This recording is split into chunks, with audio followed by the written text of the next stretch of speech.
Olá, estudantes do sexto ano. Neste vídeo vamos falar sobre leitura de causo. Venha comigo então. Bom, especificamente vamos tratar dos personagens, certo? Então, em todo texto de narrativa, que são histórias, certo? Nós temos a presença de personagens. Os personagens assumem ali uma condição de quem vai participar da história, certo? Então, todos os acontecimentos giram em torno dos personagens, que podem ser ali pessoas, animais, talvez, em algumas situações, animais falantes, por exemplo.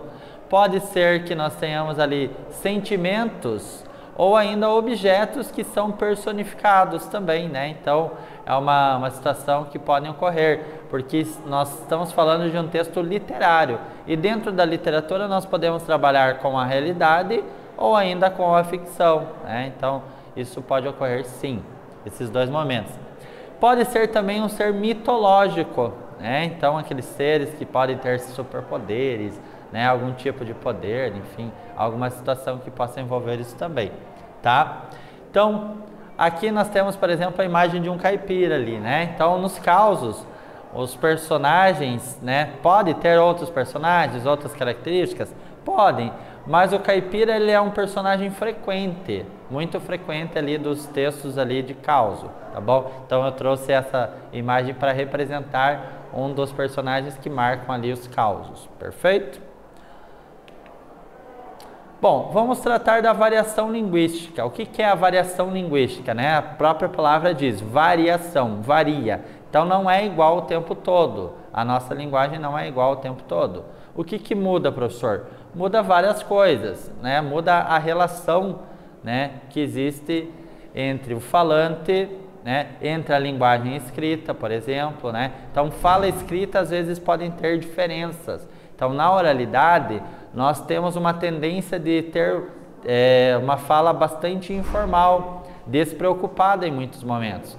Já na parte escrita, nós temos que cuidar mais e traçar ali a parte mais formal, porque nós temos tempo de pensar o texto, de revisar, de organizar, o que na fala isso não acontece, né? Então, é uma comunicação rápida, ninguém fica esperando 10 minutos você responder, né? Então, você responde simultaneamente. Então, isso faz com que certas palavras nós omitamos, por exemplo, a questão do S no final da palavra, o R no final da palavra, né? Então, acabamos esquecendo, ou um hábito até de fala, né? Muitas vezes nós não colocamos ali todas as marcações que devemos. E também algumas palavras, às vezes, são colocadas ali de uma forma diferente do que está no dicionário. Então, isso acaba sendo considerado informalidades ou ainda variação linguística, tá? Então, essas variações ocorrem, né, de várias formas, né? Fatores ali que são da região, né, do falante, fatores ali como a idade, né, se é mais jovem, se é mais velho um pouco, se é idoso, a questão ali do grau de formalidade que precisa ser empregado dentro de uma situação, o contexto de uso, né, se é no trabalho, tem que ser mais formal, se é uma conversa com um amigo, pode ser informal sem problema, né? Então a questão do contexto, estar adequado ou estar inadequado, certo?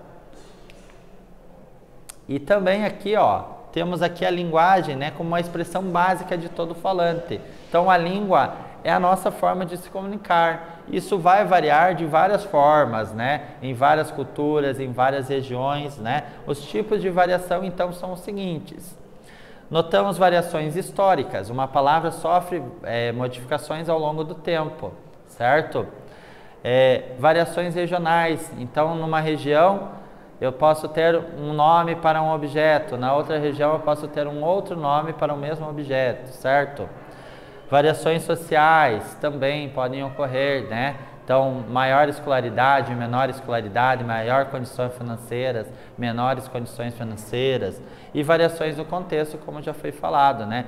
Então, o contexto, nessa situação eu posso usar formal, eu devo usar informal ou posso usar informal, né? Algumas sim, outras não, certo? Bom, nesse vídeo então falamos sobre leitura de causa, espero que vocês tenham gostado, até breve.